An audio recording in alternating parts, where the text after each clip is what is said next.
तो मार्वल अपने biggest ever showdown की तरफ बढ़ती जा रही है, सीक्रेट वॉर्स, जो कि ना केवल मल्टीवर्स सागा और इन्फिनिटी सागा बट अब तक के हर मार्वल मूवी का एक मैसिव कल्मिनेशन होने वाला है। But boys the thing is this won't be the end, क्योंकि इसके बाद ये जो सॉफ्ट रिबूट करने वाले हैं अपने यूनिवर्स का, तो उससे ना केवल ये अपने पुराने पापों को ठीक कर सकते हैं, बट जिन कैरेक्टर्स को इन्होंने सड़क से उठा के स्टार बना दिया था तो उन्हें भाई अब चांद तक ले सकते हैं। सो समझ गए होंगे, आज ऐसे ही हर कैरेक्टर पे बात होगी जिन्हें मार्वल सिनेमैटिक यूनिवर्स में रीसेट की सख्त जरूरत है। Number 10 Ant Man. तो ये देखो है तो बढ़िया कैरेक्टर, इनफैक्ट अगर इसने टाइम हाइस्ट का आइडिया दिया नहीं होता तो मल्टीवर्स सागा तो दूर की बात है, एंड गेम तक नहीं देखने मिलता। बट इतना पुण्य करने के बाद क्वांटम मीनिया ने जो इनकी बदनामी की है वो दाग आई डोंट थिंक रिबूट के बिना जाने वाला है, क्योंकि कॉमिक्स में देखो ये एक्चुअली एक जीनियस कैरेक्टर है। हाँ, चाहे टोनी और रीड लेवल का ना सही, पर टाइम आने पर अल्ट्रॉन या डूम जैसे विलन्स को भी आउटस्मार्ट कर देगी। तो अगर रकून से बेइज्जत करवा के बास्किन रॉबिन्स का एम्प्लॉय दिखाना हो गया हो तो अगले सागा में असली एंटमैन कृपा करके दिखा देना। पर फिर हमारे नंबर 9 पे आएंगे इटर्नल्स,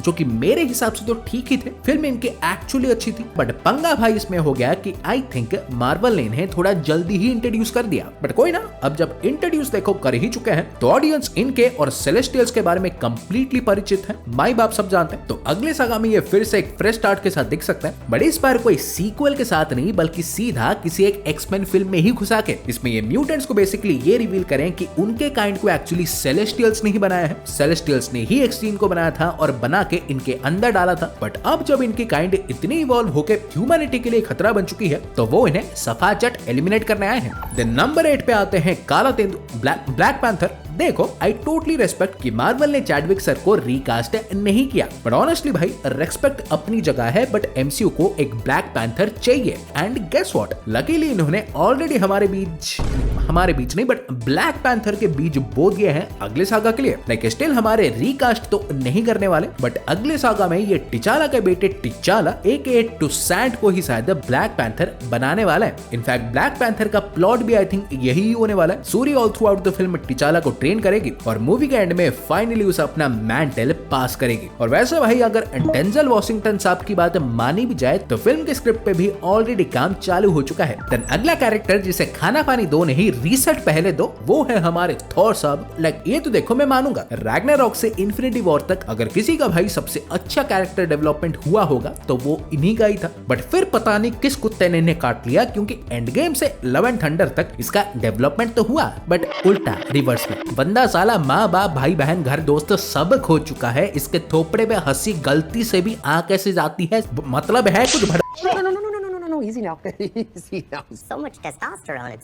सो सीक्रेट वॉर्स के बाद इवन इफ रीसेट ने हेम्सवर्थ भैया के डोलो को डलवाओ, बट फिर से भाई वो सीरियस टोन वापस लाओ। इवन वैसे भी अगर रिपोर्ट्स के हिसाब से फ्यूरियस के डायरेक्टर जॉर्ज मिलर ही थॉर 5 को लपेट रहे हैं, तो भाई हु नोस शायद 5वें पार्ट में र्यून किंग थॉर की स्टोरी लाइन ही दिख जाए, क्योंकि ये भैया हमारे हेम्स भैया के वॉर्थ साइड को अच्छी तरह से निकालना जानते हैं। देन फिर नंबर 6 पे आते हैं लव एंड थंडर से बदनाम हुए एक और character gore the God butcher, जिनकी टाइमिंग से लेके कास्ट तक परफेक्ट तो भाई सब कुछ था, बट टाइगर बाबू ने इसकी ऐसी वाइटिटी की कि गॉर द गॉड बुचर से गॉर द बच्चा चोर बन गया। सो इनके पापों को तो सुधारना पड़ेगा ही। सो अगले सागा में चाहे ऐसे 1-2 फीस टाइम ले लो, बट इस बार भाई एक एक्यूरेट ओरिजिन के साथ ही इंट्रोड्यूस करो। इसमें ये डायरेक्टली नल से ही नेक्रोसॉर्ड को उठाए और एक रूथलेस गॉड स्लेइंग स्प्री में निकल जाए, जिसमें ये एक्चुअली में अपने नाम को जस्टिफाई करते दिखाई दे। सुन रहे हो वाइटिटी साहब, वो गुस्सा, वो ब्रुटैलिटी और एक आर रेटेड प्रोजेक्ट हो गया तो भाई परम सुख की प्राप्ति आनंद। फिर नंबर 5 पे आएंगे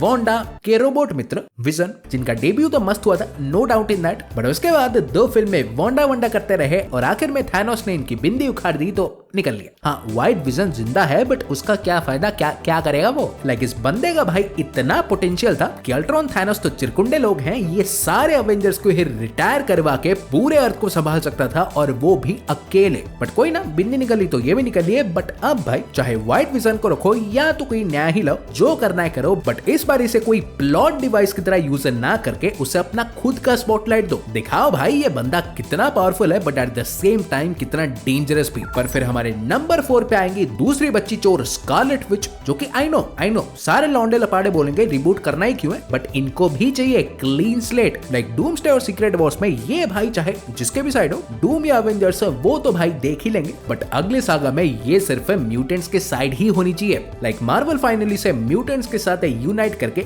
ये रिवील कर सकती है कि ये भी ऑल दिस टाइम एक म्यूटेंट ही थी। इसे मैग्नेटो से मिलाओ, पिएट्रो को वापस लाओ, फैमिली दो इस बिचारी को, कब तक अबला नारी बना के दिखाओगे, और सबसे मेन बात इसे फिर से एक हीरो बनाओ, क्योंकि रिसेंट टाइम में स्कारलेट विच की जो फैन बेस बन चुकी है, अगले सागा में इसके सोलो फिल्म भी ले आओगे तो लौंडे नपाड़े पागल हो जाएंगे। बट देन फिर नंबर 3 पे आते हैं कैंग द कॉन्करर। बिकॉज देखो लेट्स बी रियल, इसे एक और चांस नहीं दिया तो चुल्लू भर पानी में स्कूबा डाइविंग कर लेना चाहिए। बिकॉज चाहे देखो मेजर साहब मल्टीवर्स को कॉन्कर नहीं कर पाए, बट उन्होंने भाई ऑडियंस को कैंग का पोटेंशियल दिखा दिया कि कितना अमेजिंग कैरेक्टर है और आगे जाके क्या बन सकता था। सो दैट्स व्हाई अगले सागा में मार्वल इसे भी रीइंट्रोड्यूस कर सकती है। एंड क्योंकि फैंस को कैरेक्टर के बारे में ऑलरेडी इतना कुछ पता होगा तो वो इंस्टेंटली कैचअप भी कर लेंगे। लाइक कोई मल्टीवर्स या वेरिएंट्स का कॉन्सेप्ट एक्सप्लेन करने की जरूरत ही नहीं होगी, ये इसे सीधा लाके एक मैसिव थ्रेट की तरह दिखा सकता है। बट हाँ ये बात है कि उसको भाई अच्छा खासा टाइम लग सकता है, बिकॉज मार्वल हमारे इतना जल्दी फिर से मल्टीवर्स के भजन तो नहीं गाने वाली। देन इसके बाद नंबर 2 पे आता है आयरन मैन। बिकॉज भाई let's be honest, he is just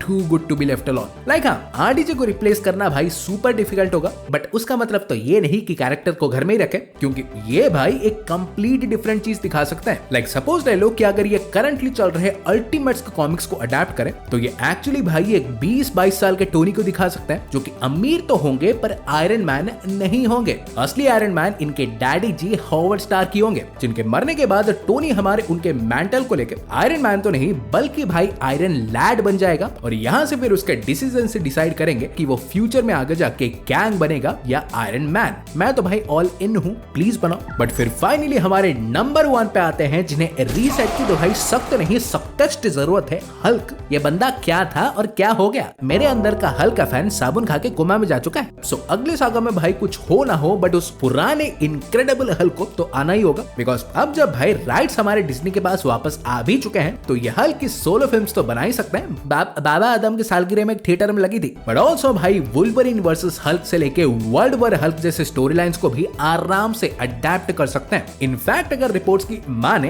तो भाई कहीं और नहीं बल्कि डूम्सडे या सीक्रेट वॉर्स में ही मार्वल अपने इस अपकमिंग हल्क मूवी के लिए बीज बोने वाली है। So let's see. सो आज के लिए भाई यही सब था। रिबूट के बाद तुम्हें क्या क्या चाहिए और कौन से हीरो के लिए तुम रिबूट चाहते हो ये भी बताना। वीडियो पसंद आई हो तो वीडियो को लाइक कर दो, चैनल को सब्सक्राइब करना भूलना मत। मैं तुमसे मिलूंगा एक और वीडियो में। सो गाइस तब तक बाय और टेक केयर।